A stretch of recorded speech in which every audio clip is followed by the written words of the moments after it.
오늘 말씀 창세기 32장 3절부터 12절까지의 말씀입니다. 야곱이 세일 땅 에돔들에 있는 형 에서에게로 자기보다 앞서 사자들을 보내매 그들에게 명령하여 이르되 너희는 내 주 에서에게 이같이 말하라. 주의 종 야곱이 이같이 말하기를 내가 라반과 함께 거류하며 지금까지 머물러 있었사오며 내게 소와 나귀와 양떼와 노비가 있으므로 사람을 보내어 내 주께 알리고 내 주께 은혜 받기를 원하나이다 하라 하였더니 사자들이 야곱에게 돌아와 이르되 우리가 주의 종 에서에게 이른즉 그가 400명을 거느리고 주인을 만나러 오도이다.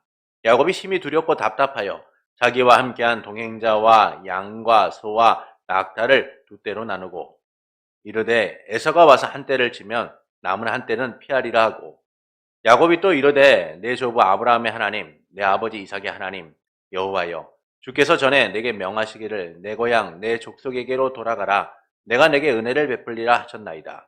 나는 주께서 주의 종에게 베푸신 모든 은총과 모든 진실하심을 조금도 감당할 수 없사오나 내가 내 지팡이만 가지고 이 요단을 건넜더니 지금은 두 때나 이루었나이다. 내가 주께 간구하오니 내 형의 손에서 에서의 손에서 나를 건져내시옵소서. 내가 그를 두려워함은 그가 와서 나와 내 처자들을 칠까 겁이 나기 때문이니이다. 주께서 말씀하시기를 내가 반드시 내게 은혜를 베풀어 내 시로 바다에 셀 수 없는 모래와 같이 많게 하리라 하셨나이다. 아멘.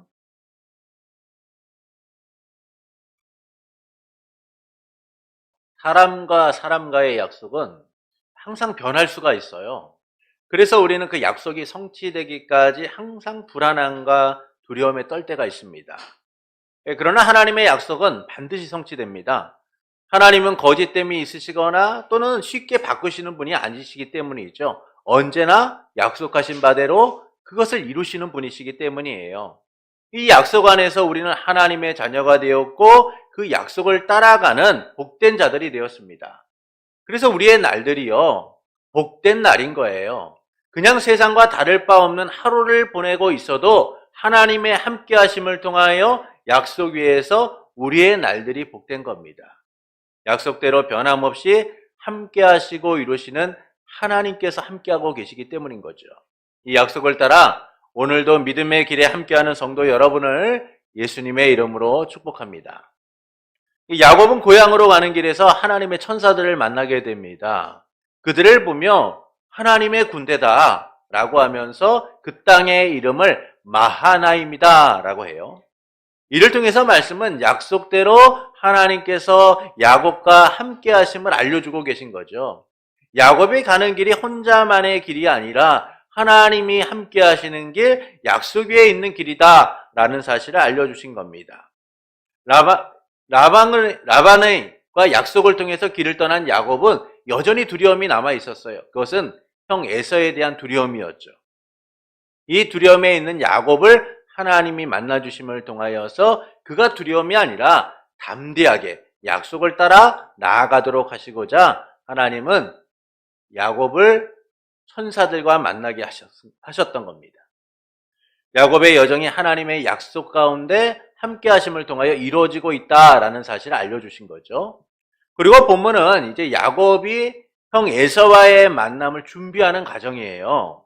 야곱은 에서를 만나기 위하여서 자기보다 앞서 심부름꾼 사자들을 보내게 됩니다.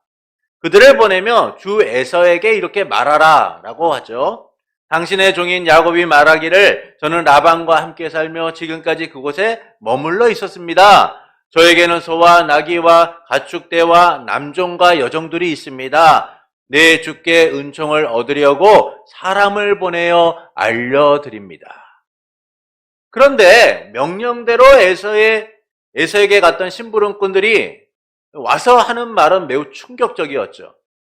형 에서가 400명을 거느리고 야곱을 만나기 위하여 오고 있다라는 거예요. 이 말에 야곱은 두려움에 떱니다. 그래서 하나님께 이렇게 기도하는 거죠. 내 나라 내 집으로 돌아가도록 은혜를 베풀어 주시겠다라고 약속하신 하나님, 주께서 종에게 베푸신 것은 너무나 가분합니다. 그러니 원하는 것은 제 형 에서의 손에서 저를 구해 주시옵소서. 형이 와서 저와 아내와 자식들을 공격할까 두렵습니다. 주께서는 내가 반드시 선대하여 너의 후손이 바다의 모래처럼 많아지게 셀 수 없게 하시겠다라고 하시지 않았습니까? 이처럼 야곱은 에서에 대한 두려움으로 하나님께 기도해요. 이를 통해서 말씀하시는 바는 무엇일까요? 두려움이 현실이 될 때 사람들은 살기 위한 방법을 찾습니다. 두려움이 현실이 되면요, 사람들은 어떻게든 살기 위하여 몸부림을 치게 되어 있죠. 그것이 어떤 것이든 살기 위해서는 때론 염치도 부끄러움도 내려놓고 몸부림치게 되어 있는 거예요. 살아야 하니까. 다윗은 사울을 두려워하여 도망하게 됩니다. 이스라엘 땅에서는 사울의 위협을 피할 수 없다라고 생각한 거예요. 그래서 그는 이제 가드왕 아기스에게로 도망하게 됩니다. 아기스의 환대와 달리 신하들의 반응이 두려웠어요. 신하들은 아기스 왕에게 이는 그 땅의 왕 다윗이 아닙니까? 라고 하면서 무리가 춤추며 말하기를 사울이 죽인 자는 천천히요 다윗이 죽인 자는 만만이라고 하였습니다. 라고 얘기하는 거예요. 이 말을 들은 순간 다윗은 두려움에 떨게 됩니다. 그 말을 마음에 두게 된 거죠. 그것은 이 말로 인하여 가드왕 아기스가 자신을 죽일지도 모른다라고 생각했던 거예요. 그래서 다윗은 매우 두려워하며 살기 위하여 몸부림치게 됩니다. 사무엘상 21장 12절부터 15절을 보시겠습니다. 사무엘상 21장 12절부터 15절입니다.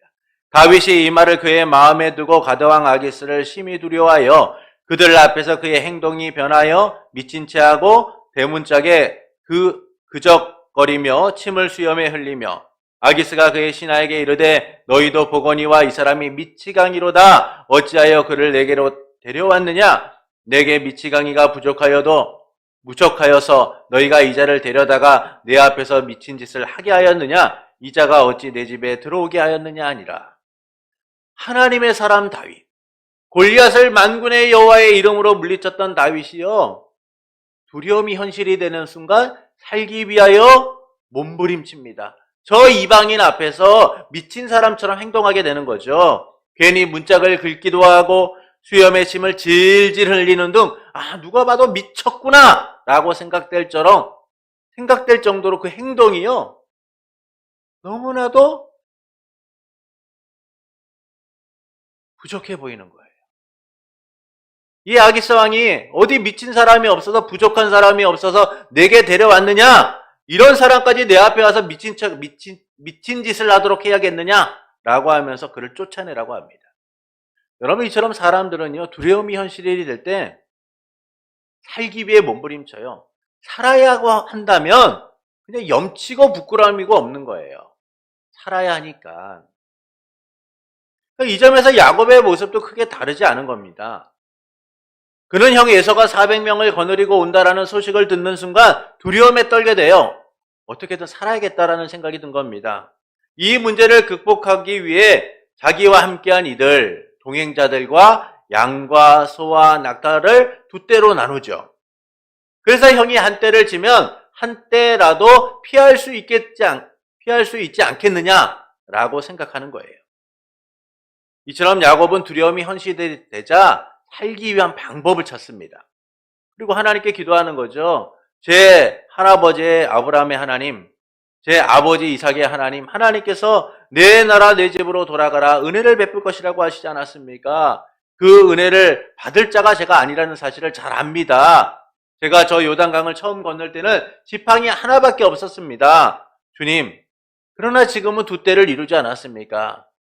주께 간구하노니 형 에서의 손에서 저를 살려주시옵소서. 그렇지 않으면 저와 가족이 모두 다 공격을 받을지도 모릅니다. 그것이 저는 너무나 두렵습니다. 하나님 제게 은혜를 베풀어 주십시오.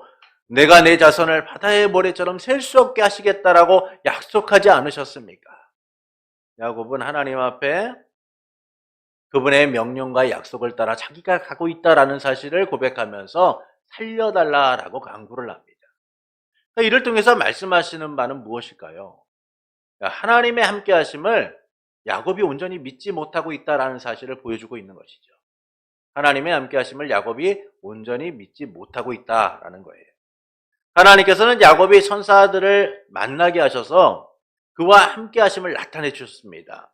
이제 그는요, 두려움과 염려가 아니라 하나님의 함께 하심을 믿고 믿음으로 가면 되는 거예요. 고향을 떠날 때도 그리고 바단 아람에서도 함께 하셨던 하나님, 그 하나님이 지금 고향으로 돌아가는 길에서도 야곱과 함께 하시겠다라고 나타내 주신 거 아닙니까? 그렇다면 야곱은 두려움과 염려가 아니라 함께 하시는 하나님에 대한 믿음으로써 가면 되는 거예요.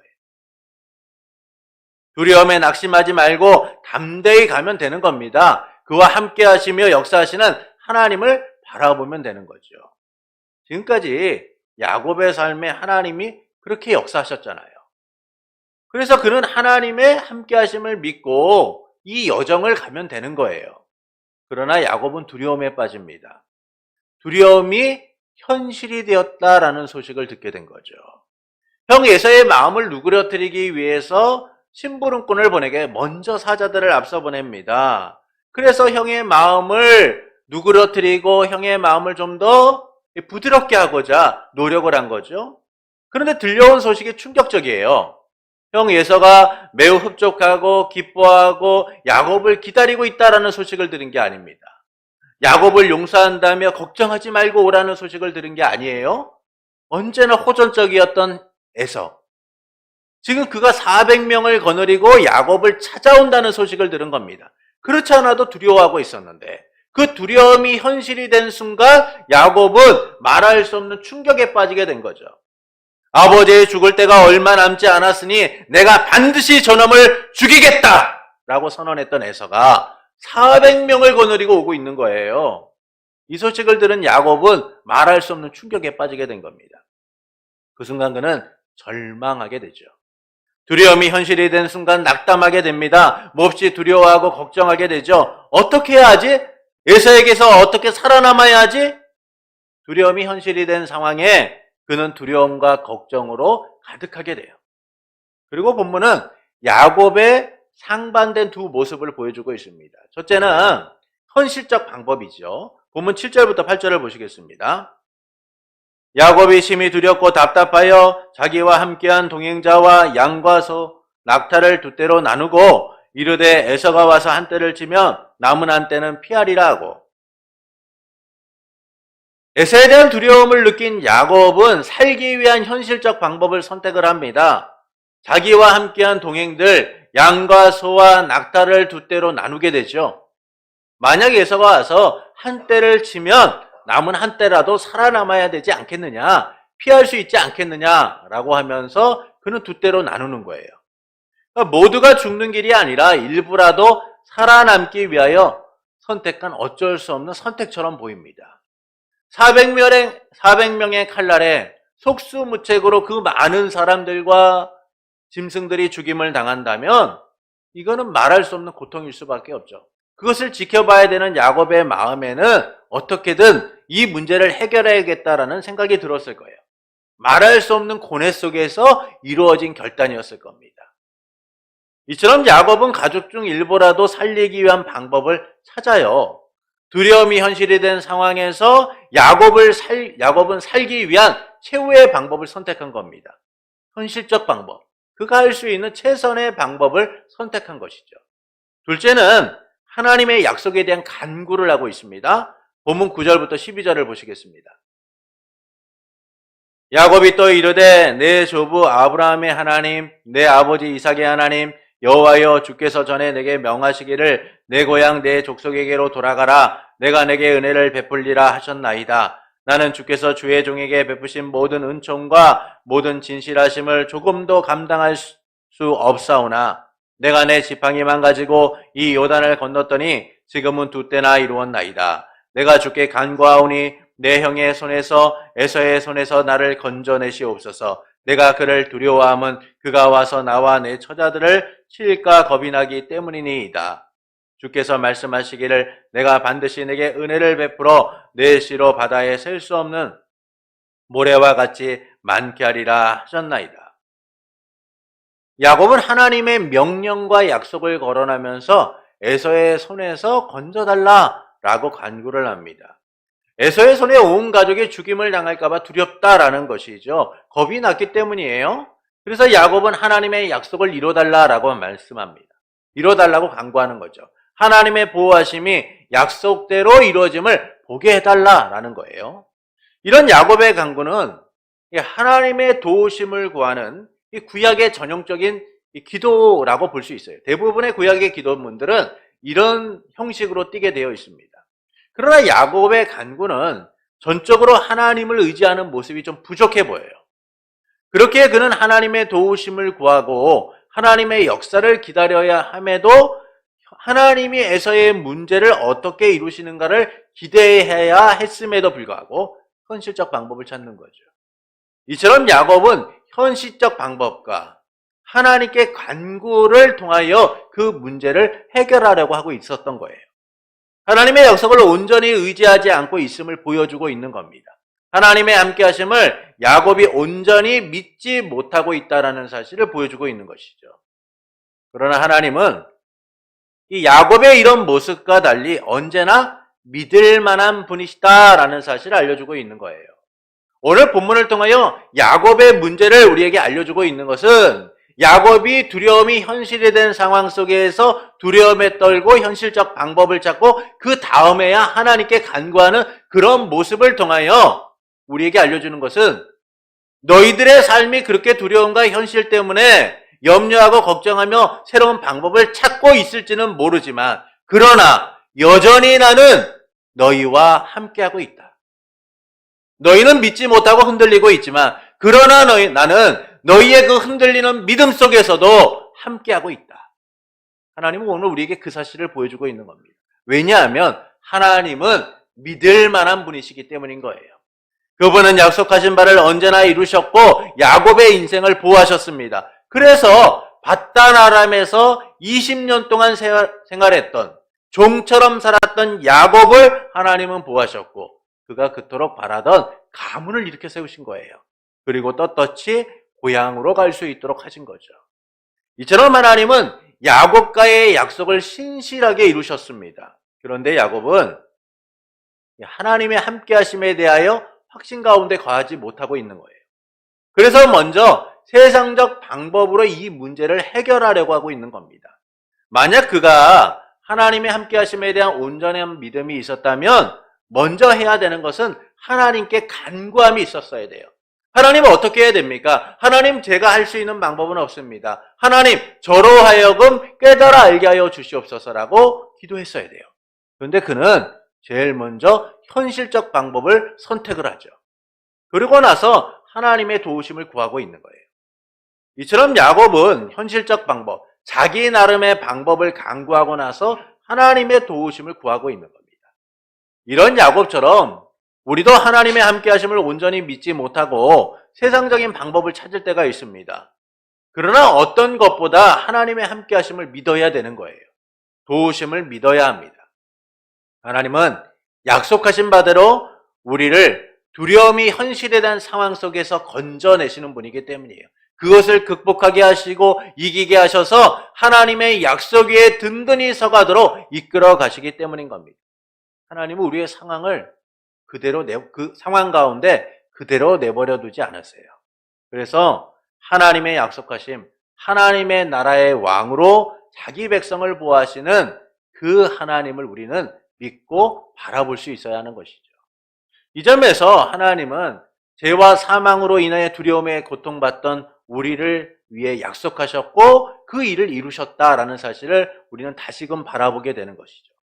야곱보다 더 절망적인 상황에 놓였던 우리, 아무리 현실적 방법을 찾으려고 해도 찾을 수 없었던 우리, 죄와 사망으로 인하여 영원히 죽을 수밖에 없는 우리, 어떤 희망과 기대도 가질 수 없었던 우리, 그런 우리를 하나님은 구원하시고자 약속하셨고 그 일을 이루셨다는 거예요. 영원히 우리와 함께 하시고자. 하나님의 나라의 백성으로 삼아 우리를 보호하시고 인도하시고 함께 하시고자 하나님은 약속하시고 우리와 함께 하시고자 행하셨다라는 겁니다. 우리가 어디에 있던 무엇을 하든 어떤 절망적 상황에 놓여 있던 하나님은 그래서 우리와 함께하고 계신 거죠. 이를 위해 하나님은 독생자 예수 그리스도를 십자가에 내어놓으심으로 죄와 사망 아래 거하던 우리를 구해 하나님과 함께하는 삶을 살도록 하신 거예요. 그래서 우리는 모든 상황에서 하나님의 함께 하시는 삶을 누리게 된 겁니다. 성전이 되고 교회가 되고 하나님 나라의 백성이 되어서 하나님과 함께하는 삶을 살아가도록 만드신 거죠. 그 삶은 두려움이 현실이 된 상황을 뛰어넘어서 믿음으로 나아가도록 하는 삶인 거예요. 그리스도와 함께 죽고 산 자로서 모든 것을 이기게 하는 겁니다. 이는 내가 사는 것이 아니라 그리스도께서 내 안에 살고 계시기 때문인 거죠. 그래서 우리는 그 믿음으로써 함께 하시는 주님과 동행을 이루며 두려움이 현실된 삶을 뛰어넘어 살아갈 수 있게 되는 거예요. 이를 사도 바울은 갈라디아서 2장 20절에서 이렇게 고백을 합니다. 우리 말씀을 함께 읽겠습니다. 내가 그리스도와 함께 십자가에 못 박혔나니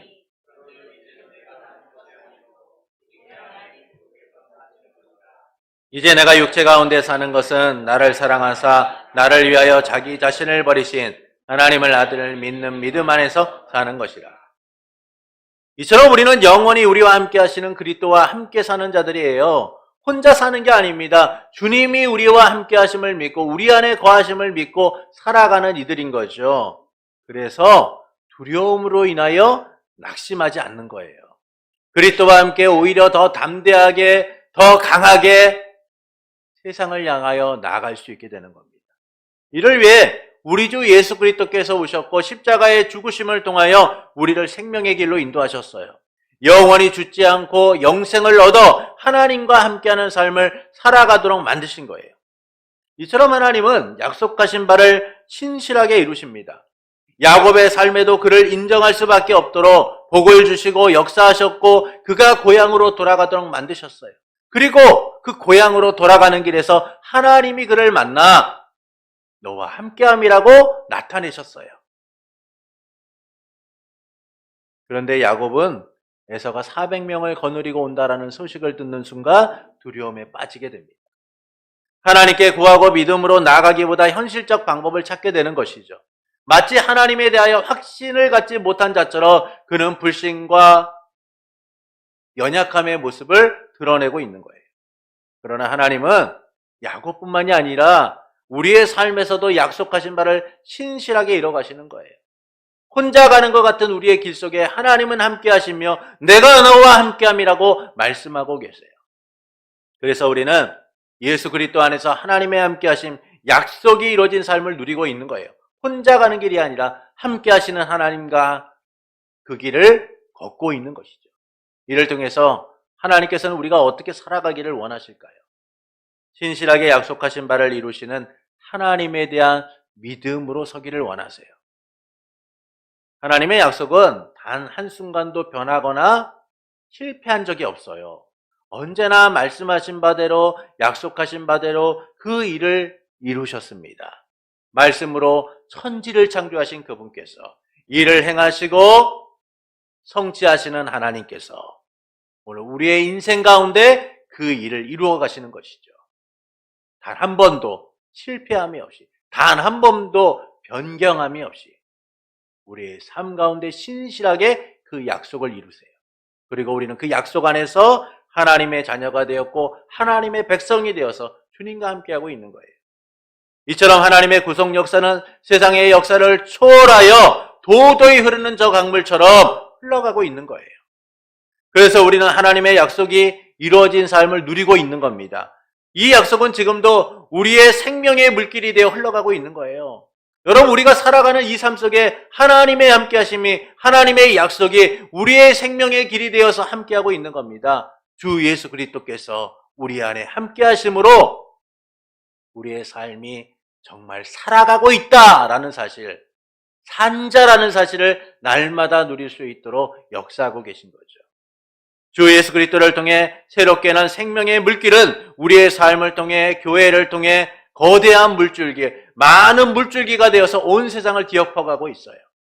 그렇게 하나님은 우리가 신실하게 약속하신 바를 이루시는 그분을 온전히 믿기를 원하고 계신 거예요. 믿음으로써 하나님과 함께하기를 원하고 계신 겁니다. 세상에 대한 두려움과 염려가 아니라 하나님의 약속을 바라보며 하나님의 함께하심을 의지하고 믿음으로 살아가기를 원하시는 거죠. 그러나 우리는 약속하신 바를 신실하게 이루시는 이 하나님에 대한 믿음으로 서지 못할 때가 있어요. 그 믿음을 보지 못하고 여전히 현실을 바라볼 때가 많습니다. 하나님이 날 세워주시고 일으켜주신 은혜를 잊고 믿음이 아니라 여전히 불신앙의 모습, 불순종의 모습을 보일 때도 있죠. 그것은 우리가 조급하기 때문이에요. 조급하기 때문인 겁니다. 현실에 반응한 마음이 금세 달아오르는 양은 냄비처럼 달그락 거리는 것처럼 우리의 모습이 그런 거예요. 우리의 조급함이 이 현실의 문제 앞에서 막 요동치는 거죠. 분주하게 소리를 내는 겁니다. 인내하고 약속을 기다리면 되는데 조급한 마음을 주체할 수가 없어서 우리 안에 요동치는 이 마음의 소리를 주체할 수가 없어서 세상적 방법을 찾게 되는 거예요. 이런 조급함은 하나님의 약속을 온전히 바라보지 못하도록 합니다. 그래서 우리의 연약함을 드러내게 되는 것이죠. 이 때문에 하나님의 약속을 기다리기보다 신실하게 역사하시는 하나님의 은혜를 누리기보다 현실적 방법을 찾아가게 되는 거예요. 왕이 된 지 2년째 되던 해에 사울은 숙명의 적 블레셋과의 전쟁을 치르게 됩니다. 그의 아들 요나단이 게바에 있는 블레셋의 진영을 공격한 일 때문에 블레셋이 보복 전쟁을 하기 위하여 군사를 일으키게 된 거예요. 이스라엘 백성은 길갈에 모여 사울과 함께 있었고 블레셋은 전차 3만 대, 기마병 6천 명, 그리고 수를 헤아릴 수 없는 군인들을 동원하여 사울이 있는 길갈로 향하게 됩니다. 이 때문에 위급함을 느낀 이스라엘 사람들은 용기를 잃고 동굴과 나무숲과 바위 틈과 구덩이와 우물속 등 숨을 수 있는 곳이라면 다 찾아 숨기 시작하는 거예요. 그리고 사울의 곁에 있던 백성들 또한 두려움으로 떨게 됩니다. 그때 사울은 사무엘을 기다리고 있었습니다. 7일 동안 사무엘을 기다리고 있었는데 사무엘이 오지 않고 있는 거예요. 그래서 사울은 어쩔 수 없이 백성들이 하나둘 떠나가고 전쟁이 그 눈앞에 닥쳐있고 블레셋의 군대는 다가오는 모습을 보면서 마음이 급해지기 시작한 겁니다. 그래서 어쩔 수 없이 그는 사무엘을 기다리지 못하고 하나님께 번제를 드려요. 두려움이 현실이 된 순간 사울은 가장 현실적 방법이 무엇인가를 생각하고 그 일을 선택하게 되죠. 그런데 사울이 막 번제를 드렸을 때에 사무엘이 도착하게 됩니다. 사무엘은 사울을 보면서 무슨 일을 하였느냐라고 묻게 되죠. 그러자 사울은 백성들이 하나둘 떠나가고 블레셋 군대는 우리에게 곧 다가오고 있는데 어떡합니까? 당신은 오지도 않고 제가 할 수 있는 일이 무엇이겠어요? 지금 이 상황에서 제가 할 수 있는 일이 무엇이겠습니까?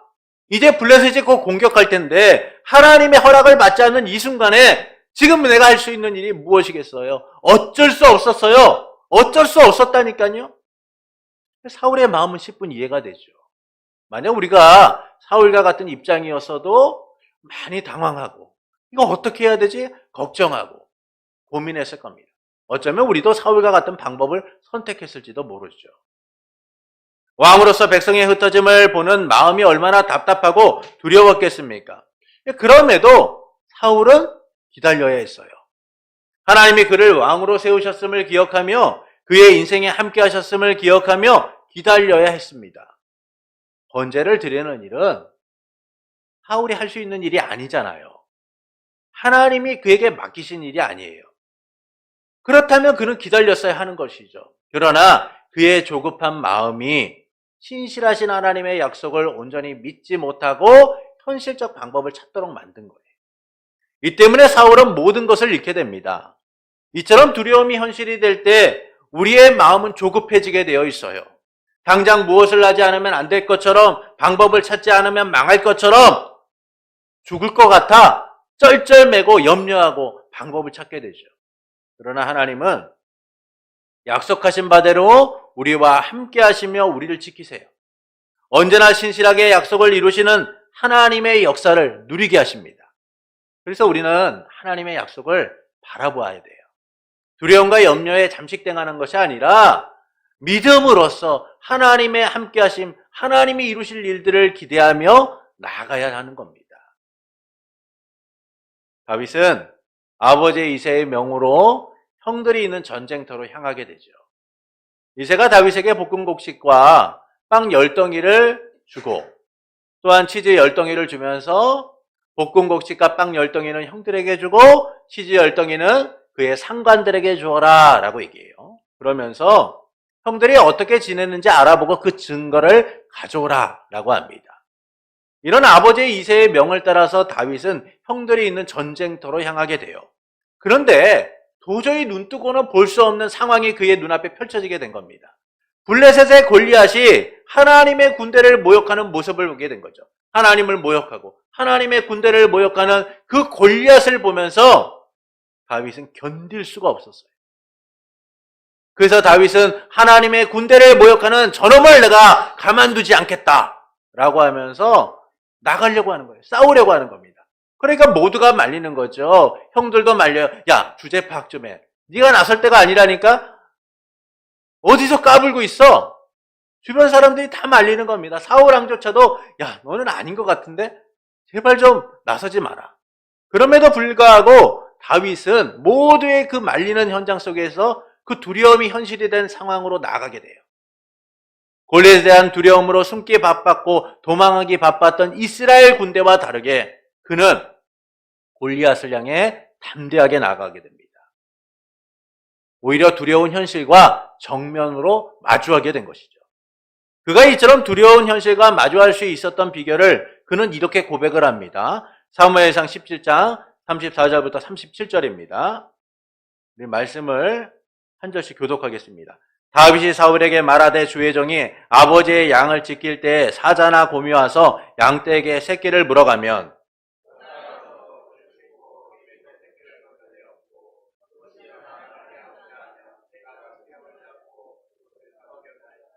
주의 종이 사자와 곰도 쳤은즉 살아계시는 하나님의 군대를 모욕한 이 할례받지 않은 블레셋 사람이리까 그가 그 짐승의 하나같이 되리이다.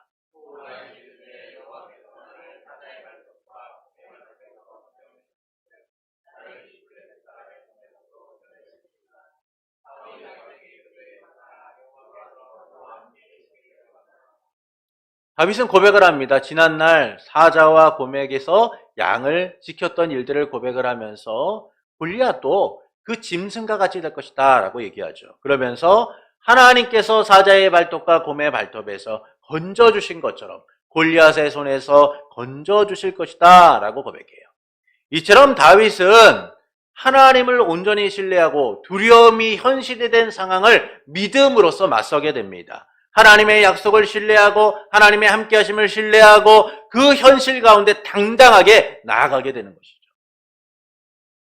그리고 이 믿음은 그가 사울의 칼날에서도 하나님을 의지하고 세상을 이겨낼 수 있었던 유일한 비결이었어요. 두려움이 현실화된 상황에서도 이겨낼 수 있는 유일한 무기였던 겁니다. 이처럼 우리도 두려움이 현실이 된 상황에서 조급해서는 안 되는 거예요. 오히려 믿음으로써 그 현실과 마주할 수 있어야만 하는 겁니다. 뭐 다윗이니까 그게 가능했지라고 혹시 생각하실 수도 있어요. 그러나 그렇지 않습니다. 다윗과 우리의 차이는 별로 차이가 나지 않아요. 그가 하나님의 함께하심에 대한 믿음으로 설 때는 이처럼 두려운 현실을 극복하고 놀라운 모습을 보여줘요. 그러나 함께하심에 대한 믿음으로 서지 못했을 때는 앞서 얘기했던 가드왕 아기스 앞에서 미친 사람처럼 행동하는 사람이었던 거예요. 이처럼 다윗과 우리의 차이는 별로 차이가 나지 않습니다. 오직 신실하게 약속을 이루시는 하나님에 대한 믿음으로 살아가고 있느냐? 여러분 그것이 종이 한 장 차이 나는 것 같은 우리의 삶의 격차를 벌려놓는 거예요. 우리가 믿음으로 나아갈 때는 다윗처럼 현실과 맞서 싸워 이기게 되는 겁니다. 그러나 두려움 가운데 있다면 우리는 여전히 그 현실적 방법을 찾고 넘어지는 인생이 될 뿐이죠. 그래서 우리는 야곱이나 사울처럼 조급해서는 안 되는 거예요. 두려움에 잘못된 판단을 하거나 현실적 방법을 찾아서는 안 되는 겁니다.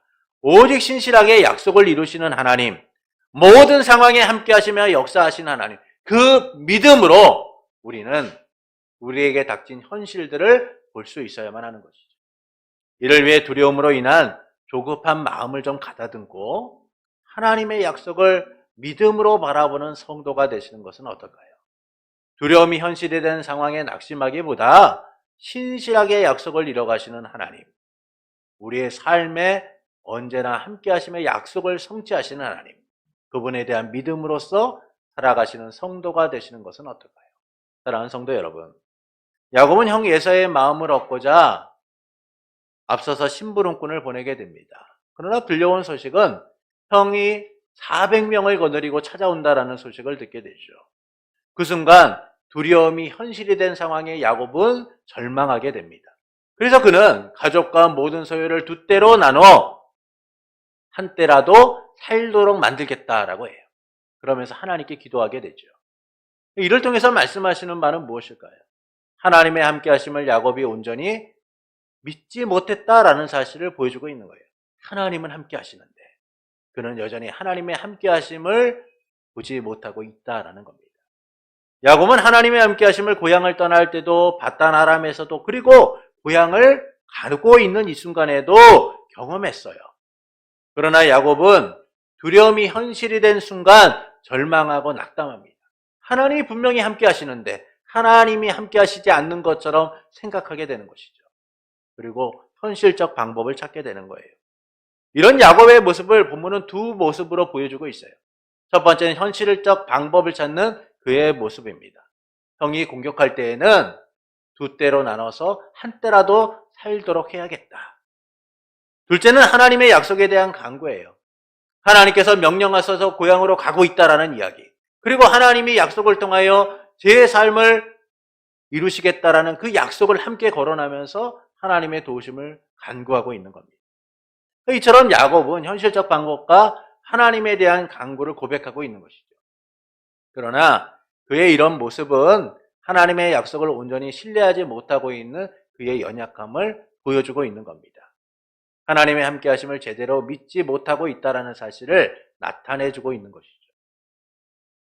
그러나 하나님은 언제나 약속하신 바를 신실하게 이루시는 분이다라는 거예요. 우리가 어떤 처지와 어떤 상황에 있던 하나님은 우리와의 약속을 단 한 번도 포기하지 않고 바꾸시지 않고 항상 이루셨습니다. 그리고 죄와 사망으로 죽을 수밖에 없는 우리를 향해 약속하셨던 바를 우리 주 예수 그리스도를 통하여 이루시고 우리를 하나님의 자녀와 성도로서 살아가도록 만드신 거죠. 이 은혜 아래서 우리는 하나님과 함께하는 삶, 하나님의 통치를 누리는 삶, 하나님 나라 백성으로서 그분의 보호를 누리는 삶을 살게 된 거예요. 이처럼 하나님은 약속을 신실하게 이루심으로 영원한 두려움에 고통받을 우리를 구하시고 약속이 이루어진 삶, 하나님과 함께하는 삶을 살아가도록 만드셨습니다. 이를 통해서 하나님께서는 우리가 어떻게 살기를 원하실까요? 신실하게 약속하신 바를 이루시는 하나님에 대한 믿음으로 살기를 원하시는 거예요. 그러나 우리는 약속하신 바를 이루시는 하나님을 믿음으로 보지 못할 때가 있어요. 두려움이 현실이 된 순간 상황을 극복하지 못하게 될 때 우리는 그 현실적 방법을 찾게 되는 것이죠. 조급함 때문에 그 현실적 방법을 찾아가게 되는 거예요. 그러나 우리의 조급함이 오히려 문제를 더 악화시키고 그것을 더 크게 만들 수 있다는 사실을 우리는 생각해야 돼요. 여러분, 성도에게 있어서 조급함은 불신앙의 모습과 다를 바가 없어요. 여러분, 어쩔 수 없다라는 말을 사람들은 많이 합니다. 어쩔 수 없이 선택한 거예요. 어쩔 수 없이 행한 일입니다. 저는 어쩔 수가 없었어요. 세상에서는 그게 어느 정도 이해가 되겠죠. 그러나 성도에게 어쩔 수 없다라는 말은 있을 수 없는 말이에요. 여러분, 어쩔 수 없는 상황을 극복하게 하시는 분이 하나님이시기 때문이에요. 우리의 인생의 역전을 이루시는 분이 하나님이시기 때문입니다. 그래서 성도에게 어쩔 수 없다라는 말은 오히려 자제해야 되는 말인 거죠. 하나님은 어쩔 수 없어 보이는 우리의 인생 가운데 언제나 역사하셨고 우리의 구원을 이뤄 가시기 때문이에요. 그래서 우리는 오늘도 믿음으로 두려움이 현실되는 상황을 극복하는 이들이 돼야 돼요. 여러분이 극복하려고 하지 않으셔도 하나님이 극복하도록 만드세요. 그렇기 때문에 지금 우리에게 필요한 것은 현실적 방법이나 대안이나 어떤 것이 아니에요. 하나님에 대한 믿음. 그 믿음만이 우리를 살리고 그 믿음만이 이기게 하고 그 믿음만이 풍랑이 있는 바닷속에서도 생명이 위태로운 그 순간에도 우리를 살리는 힘이 있는 거예요. 그러므로 두려움으로 인해 조급해진 마음을 가다듬고 하나님의 약속을 믿음으로 바라보는 성도가 되는 것은 어떨까요? 두려움이 현실에 된 상황에 낙심하기보다 신실하게 약속을 이뤄가시는 그 하나님을 믿음으로 담대하게 나아가는 성도가 되시는 것은 어떨까요? 그때 우리는 보게 될 겁니다. 두려움이 현실이 된 상황이 역전됨을 보게 될 거예요. 하나님이 신실하게 약속을 이루시는 은혜들을 누리게 될 겁니다. 하나님의 보호하심과 함께하심이 우리의 삶에 경험되어지고 고백하게 됨을 누리게 될 거예요. 이를 위해 두려움이 현실이 된 삶을 넘어 믿음으로 하나님의 약속을 바라보기를 원하는 성도 여러분에게 약속하신 바를 언제나 변함없이 신실하게 이루시는 삼위일체 하나님으로 인해 날마다 모든 것을 이기고 하나님의 약속이 이루어지는 삶을 풍성히 누리기를 예수님의 이름으로 축원합니다.